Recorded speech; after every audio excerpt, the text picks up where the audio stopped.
శ్రీ గురుభ్యో నమః. ప్రభు ఆత్మస్వరూప దేవాధిదేవ శ్రీకృష్ణ నశ్వరములగు వారిని నమ్ముకొని వివిధ బాధలను అనుభవించు ప్రాణులకు నీ పాదసేవనము సమస్త భయములను పోగొట్టినది, శ్రేయస్కరమైనది.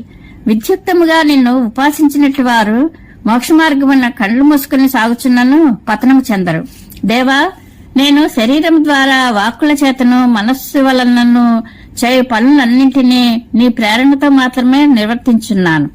వాటినన్నింటినీ పరాత్పరుడవైన నీకే సమర్పించున్నాను.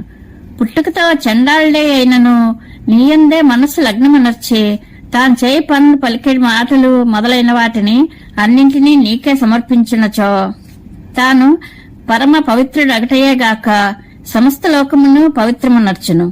నీ భక్తికి దూరమైన వాడు ఉత్తమ బ్రాహ్మణ వంశమునందే జన్మించినను పవిత్రుడు కాజాడు. సకల కర్మలకును ఆత్మసమర్పణ భావంతో చేసినప్పుడే అవి సత్ఫలితములనిచ్చును. ప్రభు, ఈ సకల చరాచర ప్రపంచమంతయును నీ రూపమే. ఈ అద్వైత భావనతో ఈ విశ్వమునందు అంతటను నిన్నే దర్శింతును. ఈ దృశ్య ప్రపంచము ద్వైత భావన అంతయును మనఃకల్పితమే. ఏ ప్రాణికైనను భయమనున్నది మరి ఒక ప్రాణి నుండి మాత్రమే కలుగును. అద్వైత పరమాత్మతో ఏకాత్మ భావన కలవారికి భయకారణమే కనిపింపదు. నేను ఆ విషయంను గ్రహించి ఆ భావమును దృఢపరుచుకున్నటకై నా శక్తి మేరకు ప్రయత్నించుతున్నాను. కాని ఒక్కొక్కప్పుడు మనస్సు మాయలో పడిపోవటం వలన ఆ అద్వైత భావన నిలబడట్లేదు. అందువలన మాయావల్లభుడవైన నిన్ను మిక్కిలి భక్తితో అనవరతము ధ్యానించును. ఆ విధముగా ఈ భయమును తొలగించుకున్నటకు ప్రయత్నించున్నాను.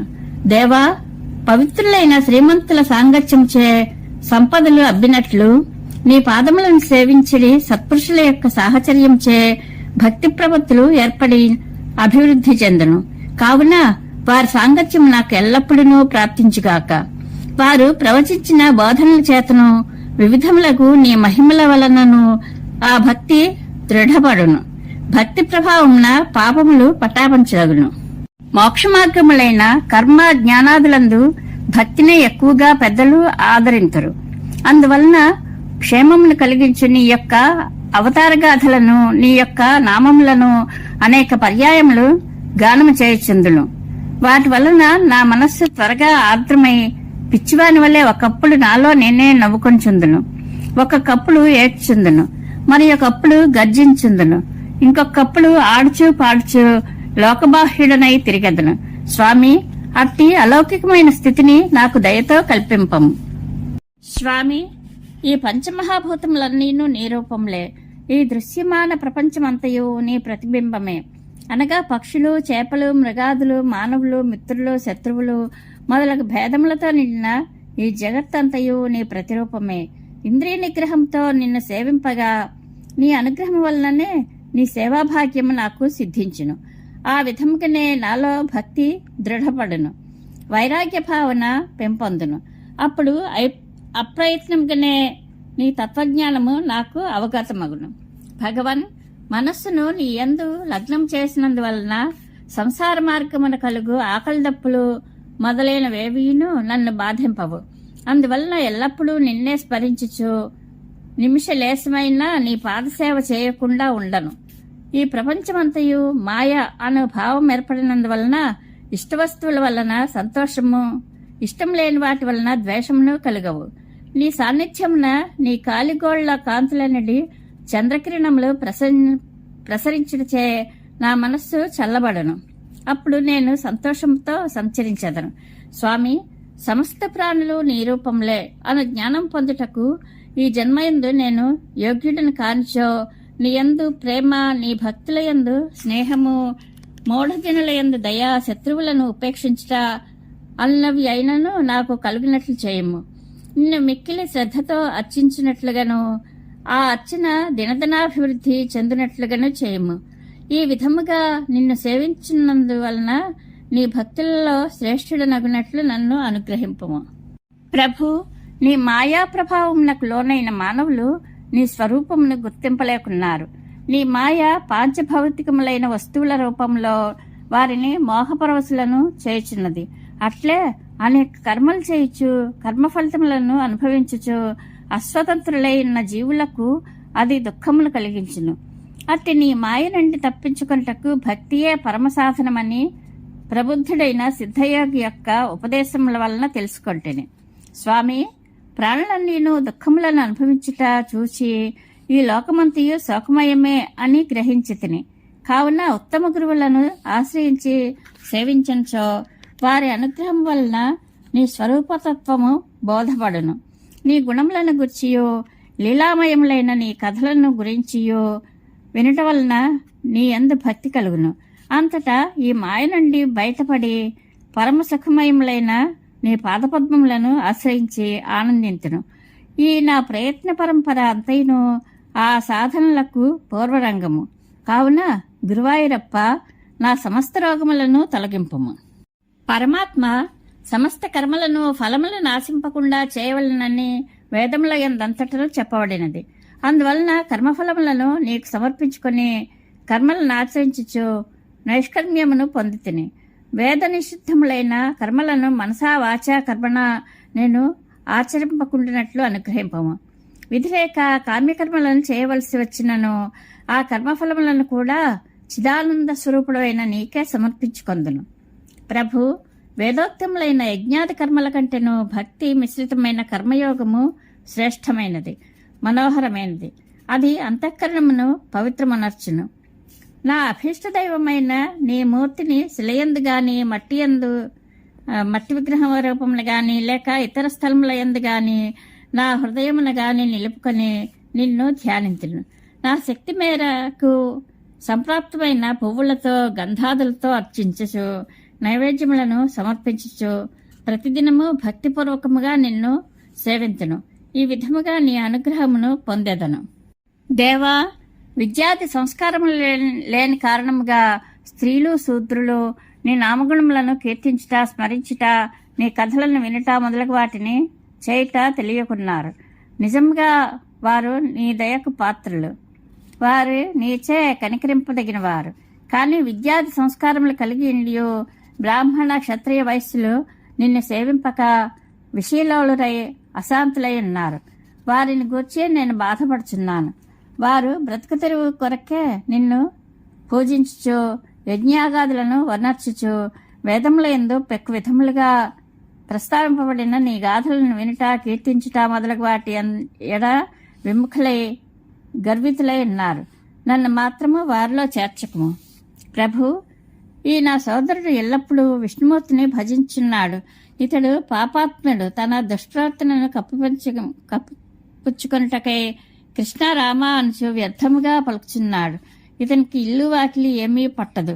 నిష్ప్రయోజకుడు. సిగ్గులేని ఇతని గోల వలన మేము చెప్పదగిన విషయములు, చేయవలసిన లౌకిక కార్యములు మొదలగు వాటికి అన్నింటికి ఆటంకములు ఏర్పడుచున్నవి అనుచు మూర్ఖులు నీయందే మనసు నిలిపిన భక్తులను బుద్ధులను నిందించుచు వికటాటహాసం చేయుచున్నారు.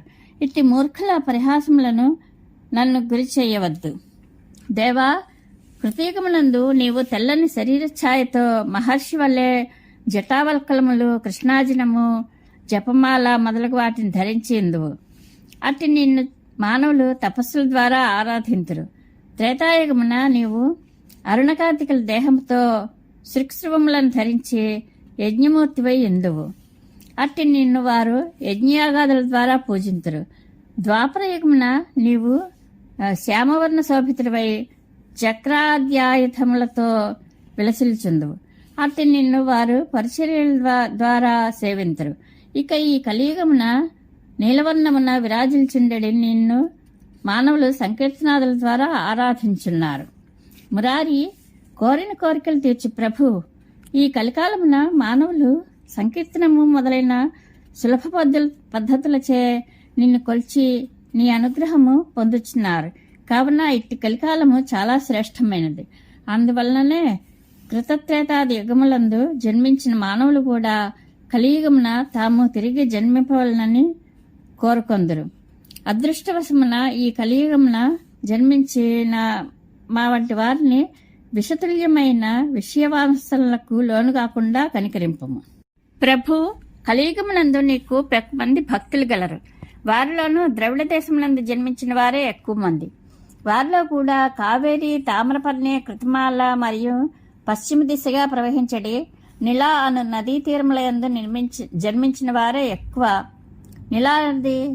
నిలా నది కేరళలో గలదు. ఈ నదీ తీరముల మధ్య జన్మించిన నేను నీపై కొద్దిగా భక్తి కలిగి ఉన్నాను. అట్టి నన్నును ఆశాపాశములతో తగులుకొనకుండా, సంసార బంధములలో చిక్కుపడకుండా అనుగ్రహింపము. స్వామి, జీవితాంతము నాకు నీ సేవా భాగ్యమును కలిగి ఉండినట్లు కాపాడము. కృపాలోల పూర్వకాలమందు నిర్దయుడై ధర్మమును బాధించున్న కలిపురుషుని చూచి పరీక్షణ్ మహారాజు అతనిని చంపుటకై కత్తిని దోసెను. ఆయనను విజ్ఞుడైన ఆ మహారాజు కలి యొక్క సుగుణములను అనుసరించి అతనిని చంపక వదిలిపెట్టెను. ఈ కలియుగమున నిన్ను సేవించుట వలన కలుగు ఫలితములు వెంటనే సిద్ధించును.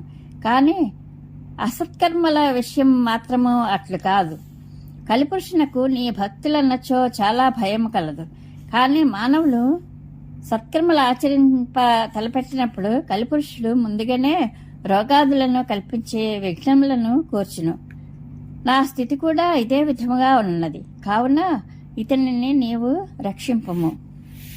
స్వామి, గంగానది స్నానము, భగవద్గీత పారాయణము, గాయత్రీ జపము, తులసి పూజ, గోపీచంద్ర ధారణము, సాలగ్రామ పూజ, ఏకాదశి ఉపవాసము, నీ నామ సంకీర్తనము అను ఈ 8 సాధనములను అప్రయత్నముగా ఆచరించినను ఈ కలియుగమున నీ అనుగ్రహం సులభముగా ప్రాప్తించును, వెంటనే ముక్తియు లభించును అని మహర్షులు పేర్కొంటున్నారు. కావున నాకు గంగానది స్నానాదులందు ఆసక్తి కలిగినట్లు చేయము.